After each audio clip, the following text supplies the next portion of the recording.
Perkenalkan, nama saya Maria Selviana Wasiera, NIT 183060055, mata kuliah Teknik Pembenihan Ikan Bersirip, program studi Teknik Budidaya Perikanan. Di sini saya akan menjelaskan tentang teknik pembenihan ikan kerapu tikus. Ada beberapa tahap dalam teknik pembenihan ikan kerapu tikus. Yang pertama, pendahuluan. Yang kedua, media pemijahan. Yang ketiga, seleksi induk matang gonat. Yang keempat, pemeliharaan induk. Yang kelima, teknik pematangan gonat. Yang keenam, teknik pemijahan. Yang pertama, saya akan menjelaskan tentang pendahuluan.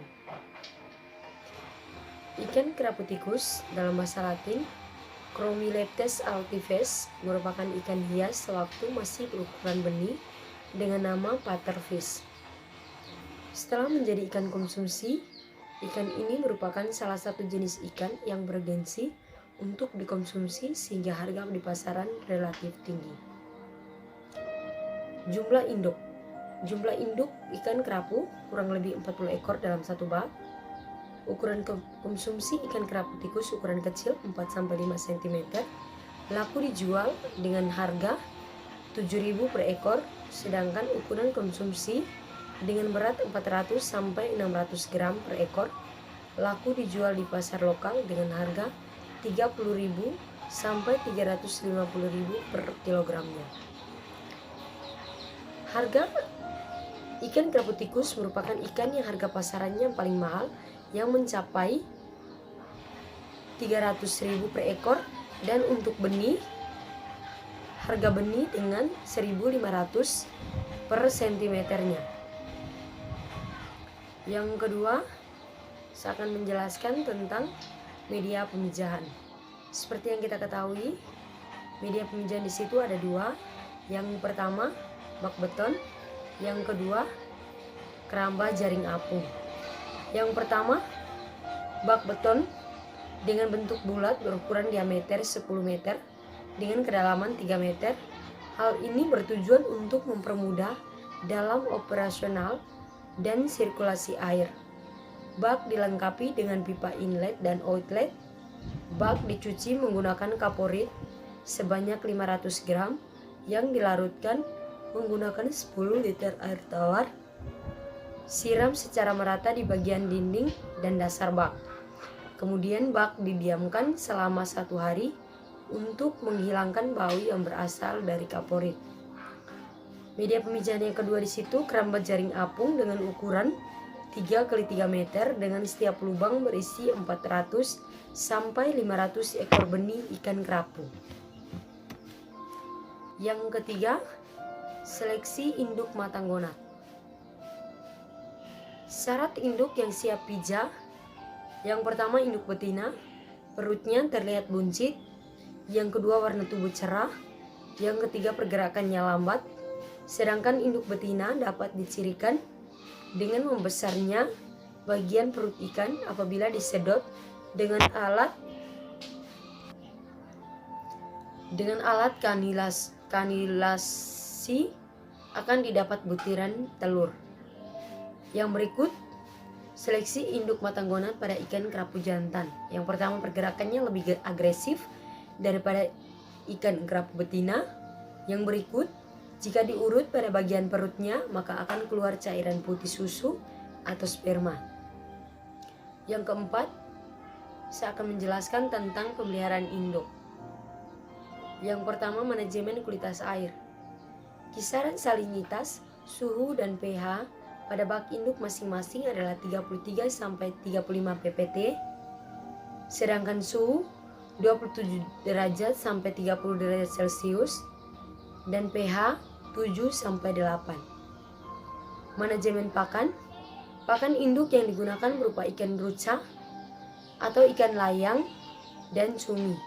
Ikan ruca terlebih dahulu dicuci dan dikeluarkan isi perutnya, kemudian dipotong kecil-kecil. Pemberian pakan dilakukan secara ad libitum sampai kenyang. Pada cumi diberikan 1 kali seminggu. Ikan ruca dicampur dan ditambahkan vitamin mix atau vitamin C, vitamin E, dan vitamin B kompleks. Vitamin mix ini dicampur jadi satu dan dimasukkan dalam kapsul. Lalu kapsulnya dimasukkan ke tubuh ikan dan diberikan untuk induk ikan. Pemberian vitamin mix sangat penting karena memiliki fungsi yaitu vitamin C untuk meningkatkan ketahanan tubuh dan mempercepat kematangan gonad, dan vitamin B kompleks untuk meningkatkan nafsu makan ikan. Yang kelima, seleksi teknik pematangan gonad. Ciri-ciri tingkat kematangan gonad pada induk betina, yang pertama, ovaris seperti benang, panjang sampai ke depan rongga tubuh, warna jernih, permukaannya licin. Yang kedua, ukuran ovari lebih besar, pewarnaan lebih gelap, kekuning-kuningan, telur belum jelas dilihat dengan mata. Yang ketiga, ovari berwarna kuning. Secara morfologis, telur mulai kelihatan butirannya dengan mata. Yang keempat, ovari makin besar, telur berwarna kuning, mudah dipisahkan, butir minyak tidak tampak, mengisi 1/2 sampai 2/3 rongga perut, usus terdesak. Yang kelima, ovari terkerut, dinding tebal, butir telur sisa terdapat di dekat pelepasan. Yang berikut, pematangan gonad. Ciri-ciri tingkat kematangan gonad. Yang pertama pada betina, tingkat kematangan gonad yang pertama, ovari seperti benang, panjang sampai ke depan rongga tubuh, warna jernih, permukaan licin. Tingkat kematangan gonad yang kedua, ukuran ovari lebih besar, pewarnaan lebih gelap kekuning-kuningan, telur belum jelas dilihat dengan mata. Tingkat kematangan gonad yang ketiga, ovari berwarna kuning, secara morfologis telur mulai kelihatan butirannya dengan mata. Tingkat kematangan gonad yang keempat, ovari makin besar, telur berwarna kuning, mudah dipisahkan, butir minyak tidak tampak, mengisi 1/2 sampai 2/3 rongga perut, usus terdesak. Pada tingkat kematangan gonad yang kelima, ovari berkerut, dinding tebal, butir telur sisa terdapat di dekat pelepasan. Berikut saya akan menjelaskan ciri tingkat kematangan gonad pada induk jantan. Tingkat kematangan gonad yang pertama, testis seperti benang, lebih pendek, terlihat ujungnya di rongga tubuh, warna jernih, permukaan licin.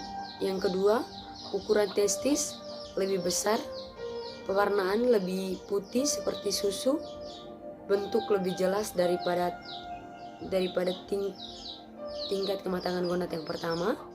Yang ketiga, permukaan testis tampak lebih bergerigi, warna makin putih, testis makin besar, dalam keadaan diawetkan, mudah putus.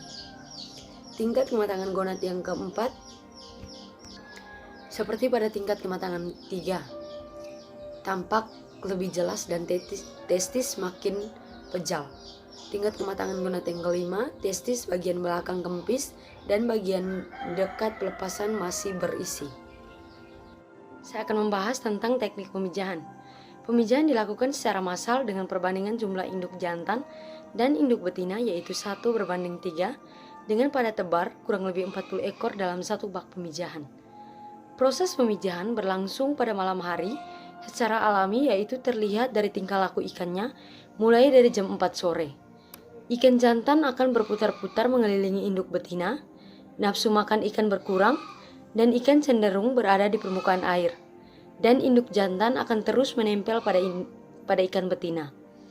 Pemijahan ini biasanya terjadi pada bulan gelap, yaitu akhir sampai awal bulan pada tanggal 25 sampai 3, tepatnya pada pukul 2 sampai pada pukul 5 pagi. Dan pemijahan massal ini terjadi secara berturut-turut selama 5 sampai 10 hari. Pemijahan ikan kerapu tikus terjadi pada malam hari, yaitu pada pukul 10 sampai 3 pagi pada suhu air antara 27 derajat sampai 30 derajat Celcius dan salinitas antara 31 sampai 33 ppt.